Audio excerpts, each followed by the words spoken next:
శ్రీమాత్రే నమః. ఇవాళ జగదాంబిక తల్లికి తల్లి అయిన తన తల్లికి తాను తల్లి అయి ధరన్ తల్లులకెల్ల తల్లి అయి తల్లి మము కరుణింపు మన్నచో తల్లుగా నీని మరు తల్లిని సజ్జన కల్పవల్లి మా తల్లిని సన్నుతింతు జనతా ఫలదస్మిత మల్లినెంతయం అని ఆ జగదాంబ రాజరాజేశ్వరి అవతారంలో అలంకార బ్రహ్మ అద్భుతంగా ఇచ్చారు. ఆ గర్భగుడిలో ఉన్నటువంటి మూలవిరాట్ అమ్మవారి యొక్క అలంకారం రాజరాజేశ్వరి మాతగా. రాజరాజేశ్వరి మాత అంటే ఏంటండి? రాజరాజేశ్వరి అంటే అర్థం ఏంటి?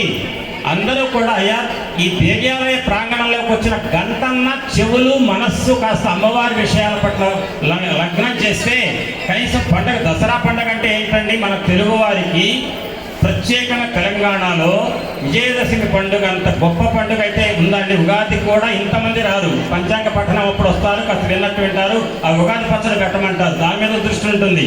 అంతేగాని పంచాంగంలో ఏముంది? మన జీవితాలు బాగుపడాలంటే ఆ గ్రహస్థితి ఆ సాపేక్ష గమనం ఎట్టుంది, పరిష్కారం ఏంటి అనే ఆలోచన కాదు. ముందేనా ఉగాది ప్రసాదం. కాకపోతే ఆ దేవాలయంలో అమ్మవారి అనుగ్రహం విజయదశమి నాడు 9 రాత్రులు యుద్ధం చేసిందండి అమ్మవారు. 9వ రాత్రి మహిషాసుని మర్దిస్తే ఆ లోకకంటపడినటువంటి దుర్మార్గుడు అడ్డం తొలగితే, అమ్మ నువ్వు 9 రాత్రులు అహోరాత్రులు యుద్ధం చేశావా, లోకకంటకుడిని మహిషాసుని మర్దించావా అంటే లోకకంటకుడి రాక్షసుని మనకి ఇబ్బందులు పెట్టేవాడు లేడా? ఇక చాలా మరి ఎప్పటి నుంచి రేపు ఆనందంగా మేము పండుగ జరుపుకుంటామని చేసేటువంటి పండుగ ఈ దసరా పండుగ. కానీ దేవి ఉపాసకులు ప్రతిపన్ముఖ్య రాకాంత తిథి మండల పూజిత అన్నట్టుగా ప్రతిపన్ముఖ్య రాకాంత అంటే ప్రతిపత్తిథి అంటే పాడ్యమి. ఏ పాడ్యమి? ప్రతిపన్ ముఖ్య రాకాంత అంటే ముఖ్య అంటే సంవత్సరంలో 12 నెలలలో ఏది ముఖ్యం అంటే ఆశ్వజమాసం ముఖ్యం అంట. వసంత ఋతువులు వచ్చే చైత్రమాసం కాదండి. అమ్మవారి పరంగా చంద్రుడి పరంగా ఆశ్వజ మాసమే ఉగాది. ఆశ్వజ మాసంలో వచ్చే మొదటి రోజైనటువంటి పాఠ్యమే ఉగాది. ఎట్లా అని చెప్తాను.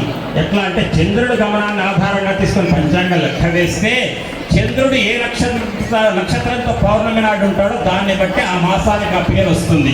అశ్వని నక్షత్రం నక్షత్రాలు 27లో మొదటిది. అశ్వని నక్షత్రం పౌర్ణమి నాడు చంద్రుడితో కలిసి ఉండే మాసాన్ని ఆశ్వయుజ మాసం అంటారు. అశ్వని భరణి కృత్తిక నక్షత్రం పౌర్ణమి నాడు చంద్రుడితో కలిసి ఉంటే దాన్ని ఏమంటే కార్తీక మాసం అంటారు. ఆశ్వయుజం తర్వాత వచ్చేది కార్తీకం, తర్వాత వచ్చేది మార్గశిరం. అశ్వని భరణి కృత్తిక మృగశిర నక్షత్రం చంద్రుడితో కలిసి మార్గశిర మాసం. ఆ రకంగా చివరిది ఏంటంటే ఉత్తరాభాద్ర నక్షత్రం చంద్రుడితో కలిసి ఉంటే భాద్రపద మాసం. అంటే చివరి నెల భాద్రపదం, మొదటి నెల ఆశ్వయుజ మాసం. అటువంటి మొదటి నెల అయిన ఆశ్వయుజ మాసంలో మొట్టమొదటి పాఠ్యమైనటువంటి దాన్ని ప్రతిపత్ముఖ్య రాకాంత అంటారు. అక్కడి నుంచి తిథి మండలం అంటే 15 తిథులు.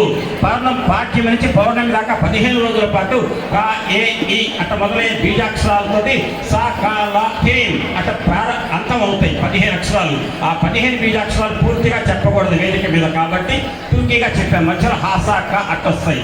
ఆ 15 బీజాక్షరాలలో పాఠ్యమి నాడు ఒకటి, విదే నాడు ఇంకొకటి, తదే నాడు మూడవది. ఇట్లా 15 బీజాక్షరాలు రోజుకొకటి చొప్పున దేవి ఉపాసకులు అమ్మవారిని అర్చిస్తారు. ఎప్పటి వరకు అర్చిస్తారు? పాఠ్యమి నుంచి పౌర్ణమి దాకా 15 రోజులు అర్చిస్తారు. కానీ మన లౌకికులం, మన జీవితం ప్రమాణం హిమాలయాల్లో మన ఋషులతో పోలిస్తే మన ప్రమాణం 90 ఏళ్ళు 100 ఏళ్ళు ఎక్కువ. అటువంటి లౌకికంగా తక్కువ ప్రమాణంతో ఉన్న మనకు 15 రోజులు చేయలేం కాబట్టి 9 రోజులే పెట్టారు. 9 రోజులు యుద్ధం చేసింది కాబట్టి అమ్మ 9 రోజులు కూడా అహర్నిశలు అంటే అహోరాత్రాలు పూజ చేసి అమ్మకు 10వ రోజున దశమి నాడు దసరా నిర్వహించుకుంటాం. ఇటువంటి రోజున రాజరాజేశ్వరి అలంకారంలో అమ్మ ఉంది. ఏంటంటే రాజరాజేశ్వరి అంటే ఆ అమ్మని చూస్తేనే ముఖం అంతా ముఖార విందము వదనంగా ఉంటుంది. ఆ వదనం పరస్మేరం అంటే ఎట్లుంటుందంటే చిరుమందహాసంతో ఉంటుంది ఆ అమ్మ. ఏంటి రాజరాజ అంటే? రాజా అంటే రాజా లోకానికి శుభంకరాన్ని ప్రదానం చేసేది, లేదా రాజు అంటే లోకానికి ప్రసన్నతను చేకూర్చేది.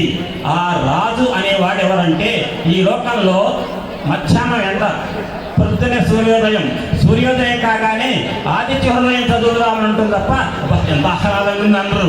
గంట అయితే ఇంకా వేడెక్కిపోతుంది, అమ్మమ్మ వేడెక్కింది లోపలికి వస్తూ ఉంటారు. కానీ చంద్రుడు ఉదయిస్తే అందరూ కూడా వెన్నెలలో బయట ఉండి పిండి ఆరబోసిన వెన్నెలలాగా ఉంది, భలే ఉందని కూర్చుంటారు బయట ఎన్ని గంటలైనా. కానీ సూర్యుడి కనుక వస్తే గంటకు సూర్యుడి యొక్క కాంతి పెరుగుతుంటే బయట ఉండరు, లోపలికి వచ్చేసి ఏసీ వేసుకుంటారు. కానీ వెన్నెలలో మాత్రం హాయిగా ఉంటారు. అంటే లోకంలో ఉన్న ప్రజలందరి యొక్క మనసులను రంజింపజేసేది లోకా రంజనాత్ ఇది రాజా. అంటే లోకాన్ని రంజింపజేసేది చంద్రుడు. లోకంలో ఉన్న మనుషులందరినీ ప్రభావితం చేసి మనస్సును ప్రభావితం చేసే గ్రహం ఏదన్నా ఉంటే చంద్రుడు. అటువంటి చంద్రుడిని రాజు అంటారు. రాజా రంజనాత్, రంజింపజేసేవాడు రాజు. రాజుకు రాజు ఎవరు? ఆ రాజు అనేటువంటి చంద్రుడిని తన నెత్తి మీద జటాజూటంలో పెట్టుకొని బంధించి నేను యజమాని అని చంద్రుడికి యజమాని లాగా ప్రవర్తించేవాడు ఎవరంటే శివుడు. అంటే రాజరాజు అంటే శివుడు. ఆ శివుడికి ఈశ్వరు ఎవరు? లలితమ్మ. అంటే రాజరాజ